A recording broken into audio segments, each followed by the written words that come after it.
Praise the Lord. 1 கொரிந்தியர் 1 27 வசனம். ஞானிகளை வெட்கப்படுத்தும்படி தேவன் உலகத்தில் பைத்தியமானவைகளை தெரிந்து கொண்டார். பலமுள்ளவைகளை வெட்கப்படுத்தும்படி தேவன் உலகத்தில் பலவீனமானவைகளை தெரிந்து கொண்டார்.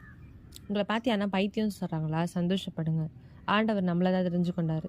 இந்த உலகத்தில் நம்மளை எப்போவுமே உனக்கு அறிவே இல்லை, உனக்கு பைத்தியம் புத்தியே இல்லைன்னு சொல்கிறாங்களா? ரொம்ப சந்தோஷப்படுங்க. ஆண்டவர் நம்மளை தெரிஞ்சு கொண்டு இருக்காரு.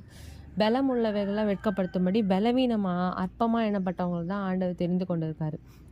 அன்றைக்கி ஏசப்பா சீஷர்களை அழைக்கும் போது எப்படி அழைச்சார்னா பயங்கரமாக படிக்கிறவங்க, ஆசாரியர்கள் அந்த மாதிரி கூப்பிட்டு ஆண்டவர் சத்தியத்தை சொல்லி கொடுத்து ட்ரெயின் பண்ணவே இல்லை. மீன் பிடிக்கிறவங்க, அவங்களுக்கு பேசக்கூட தெரியாதான், அந்த மாதிரி ஆட்களை தான் ஆண்டவர் தெரிஞ்சு கொண்டார். அவங்க பேசுறதை பார்த்து எல்லாமே ஆச்சரியப்பட்டிருக்காங்க. ஏன்னா ஆண்டவர் தெரிந்து கொண்டு ஆண்டவர் அவங்களுக்கு ஞானத்தை கொடுக்குறாரு. இன்றைக்கி நம்மளை பைத்தியம்னு சொல்கிறாங்களா, உதாசீனப்படுத்துகிறாங்களா, அறிவியல்னு சொல்கிறாங்களா? சந்தோஷப்படுங்க. ஆண்டவர் நம்மளை தெரிஞ்சு